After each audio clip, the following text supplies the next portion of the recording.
Hey everyone, it's Dr. Ramani. Welcome back to this YouTube channel on narcissism, narcissistic relationships, and healing from these relationships. So, bet you never thought I was going to bring cholera into our discussion of narcissism, but here we go. So let's talk about how this might actually be related. So if you don't know what cholera is, it's a waterborne illness. It is a deadly illness, and it's an illness that people get from drinking contaminated water. Now, once upon a time, people got water from wells. Right? You'd have to go and draw the water and take it home. And in many parts of the world, people still get water this way. Now, if for that well was contaminated, cholera could be one thing that would contaminate it, folks would get cholera, for example, from drinking from the community pump that would draw from that contaminated well. And everyone, especially children and older folks, could get quite ill and die. Now, a way to treat the water so a person doesn't get sick is to boil the water, but that's a lot of work. And there are times when you need the water and you're having a million other things to do. You might forget to boil the water and not get to it, or maybe you don't boil the water or treat it well enough, or word doesn't get to you about that pump and that well, and you drink it, and then people get sick. Now, for years while I was teaching students as a professor, I would use an article by a woman named Nancy Adler who talked about a guy named John Snow who was intervening in a region of the world where people were getting cholera from a contaminated well. Bear with me, this is coming around to narcissism. And until then, there were public health people, or someone was telling everyone, boil the water. If you don't boil the water, you're going to get sick, right? Well, needless to say, everyone did not boil the water or didn't boil them enough, and people continued to get sick and die. So does anyone watching, and if you were here, my students usually got this wrong, but that's because they weren't listening to me. But do any of you have any guess on what this guy, Mr. Snow, did? You drop it in the comments if you did. He pulled the handle off the pump. And by doing that, it could not be used anymore. There's no way to get the water out of the well. And so people stopped drinking the water from that pump and that well. I guess they found other sources of water, but the key element was to make people stop consuming contaminated water that's being pumped out from that well. Now let's jump this to the world of all the literature out there on wellness, right? Wellness, self-help, wellness. People are being told to do the equivalent of boiling water. Everyone's being told to take responsibility. Change how you do things, or so you don't get sick. Change how you think about things. Keep boiling the water. And if you don't boil the water enough, well, that's on you. You didn't boil the water, and now you have cholera and you die. Or you didn't do the things I told you to do, so that's why your life isn't what you want it to be.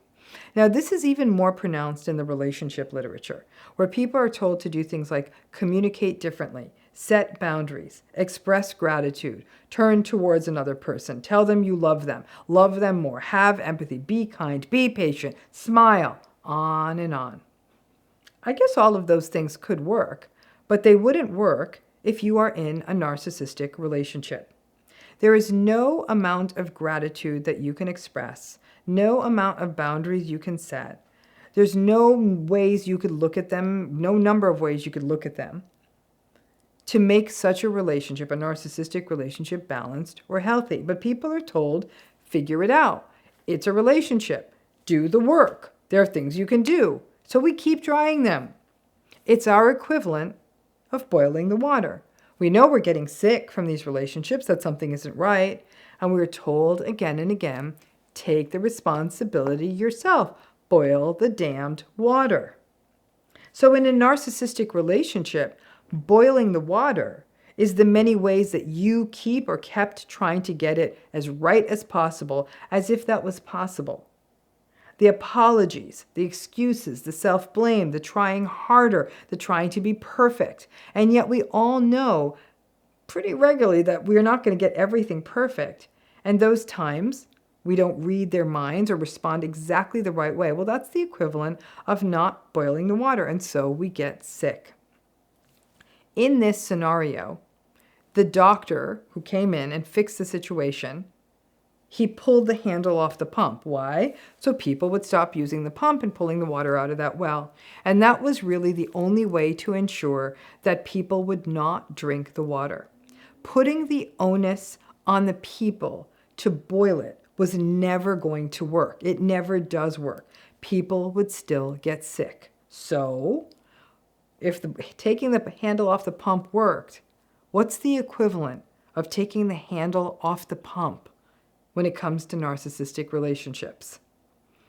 Disengaging, ending the relationship, not interacting in the relationship in the same way, gray rocking, yellow rocking, if you can do it, maybe no contact. It's not more engaging in the relationship, pulling the water out of that well and trying to get it just right to make it work, but rather not engaging in the relationship as much as possible. No longer going to the relationship for things that cannot be gotten there, such as empathy, respect, reciprocity, mutuality of regard, or patience, or safety. And without being too teachy about it, because God knows 22 years of undergraduates, and I think 4 of them listened to me, but without being too teachy about it, this anecdote was meant to teach my students about public health, that interventions that rely solely on a person having to make a change themselves to make an unhealthy situation work, that doesn't work. That we have to address the problem at the root of the problem. And whether that is contaminated water or recognizing that in some cases, telling people to do things themselves and communicate better and set boundaries, it's simply not enough, and it's unrealistic, and it doesn't work, and people keep getting sick. People in narcissistic relationships for so long have been told to look inward, be patient, and figure it out. But that was never going to work. Pulling the handle off the pump means that we see the situation clearly, that we stop blaming ourselves, and we stop engaging in the relationship in the same way, and if we're fortunate, at all.